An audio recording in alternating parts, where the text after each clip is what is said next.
We're coming off a season that started real slow, but really we kind of hit our peak right down the stretch of the season, and it ended with a little bit of a sour taste in our mouth with an overtime loss in the conference playoffs. The nice thing was, we found a group that really worked well together. The unfortunate part is, we graduated a 6'11", first-team all-conference player who was really an impact guy in the conference, and we have to figure out a way to replace his production with what we have returning. We have two senior starters, one of whom's a returner and one is a new starter. Dave Singleton will be a senior for us, and he's a real nice player, and we expect big things out of him on a number of different fronts, from his ability to handle the ball, ability to put the ball in the basket. He has the ability to be a defensive stopper and leadership. And the last part may be the most important thing, where he can kind of be a rock for the rest of the team, and a guy that we can really lean on. He's a guy that wants to take the big shot, make the big plays. He's a tremendous passer. We're not starting him at the point, but he is a point guard, so we'll effectively have 2 point guards on the floor, and just a real nice all-around player. The other senior starter, it will be new to the lineup, is Zach Benjamin. He came off the bench backing up Derek Hall last year. 6'8", senior kid, has a real knack for putting the ball in the basket. Always has his whole life. Just he finds himself around the ball and has kind of an innate ability to score, and he'll do that. But what we need him to do is be a defensive presence, to lock down the opposing team center and be a communicator and kind of an anchor in the back of the defense. Then other starters returning, redshirt junior Pedro Perez, who he's kind of one of those glue guys. He does a lot of little things that people don't necessarily notice. He has a tremendous basketball IQ, very good passer, just knows the game, understands the game, knows how to play.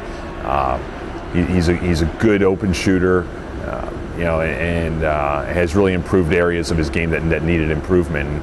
We don't have these lofty expectations of Pedro. We just expect him to be a good, solid, all-around player. And if he does that, he's doing a great job for our team, kind of holding things together. Sam Morella returns at the point. Again, a lot of similar things to what I said about Pedro. Tremendous IQ, great work ethic. Really maximizes what he has, handles the ball well. By far the best communicator we have. It's not even close. He talks as much as the rest of the team combined, and on the court that's a very important feature, and something that we really want others to learn from him and do like he does. And then he's become about our best shooter also. And just from all his time he spent in the gym, he's really developed a very good shot, and he's looking for his shot more and more. And then last but certainly not least is Kyle Jordan. I think he's the best defensive player in the conference. He can guard any position on the court.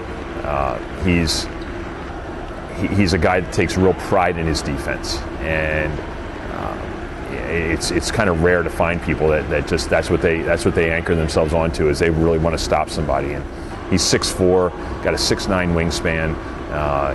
He's obviously very rangy and does a great job with that. Then he's a very good one-on-one player, good in the open floor, is developing his perimeter game, and he's just always around plays, and he makes great hustle plays, and is all about that kind of stuff, and a real emotional leader for our team. So all those guys all bring a little something different to the table, and right now as our starting five, it's gelling very nicely, and they complement each other very well, and are working together very well. What's nice is that 4 of them were at the center of our late season run last year, and then Zach Benjamin's fitting in very nicely with them and complementing what the rest of them do. Off the bench, we have our last senior, Cornell Mickens, is a 6th man. and very athletic, kind of smooth player, active player. He kind of does a little bit of everything. Not one thing particularly better than any other, but just a good all-around guy and a very good guy to have as your first player off the bench. And the other guy who saw some time last year is Ruel Moore, a shooter, a real streak scorer. He makes one, he's going to make 3 or 4, and is working on improving other facets of his game and becoming more of an all-around player. Then we have some other guys that are certainly in the mix. A backup point guard, Devin Brown, a couple freshmen that we expect to be in the rotation, Johnny Amoroso and Calvert Gantz. We have a transfer that's in the mix, Travis Lane. All these guys, have the ability to certainly impact our program, and we're looking for them to be solid guys off the bench for us. Every team has goals, and our season started as soon as we got into the locker room at Messiah to lose in the playoffs last year, and it's something we want to make sure that taste stays in our mouth and motivates us for this year. The coach speak is you want to get better every day and all that, but ultimately you want to win championships, and our goal, like any other team, is to win the conference championship and advance to the NCAA tournament. That's our goal. Are we ready to do that? Not as we sit here in November, but we hope that our team will have improved day by day and gone through the process enough that we will be in a position to be able to do that come February.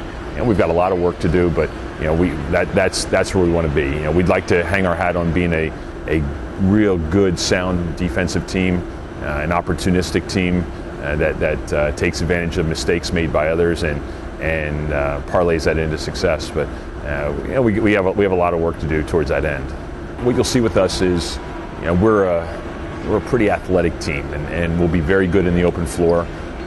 We've got a lot of guys that can individually make plays.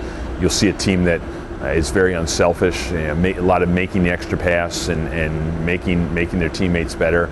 And hopefully you'll see a swarming defensive team, and not swarming in the sense that it's crazy and it's 94 feet and we're everywhere, but one that's in the half court really up in your face and pressuring and covering for each other and rotating well, and hopefully not giving a lot of room to the opponents to make plays.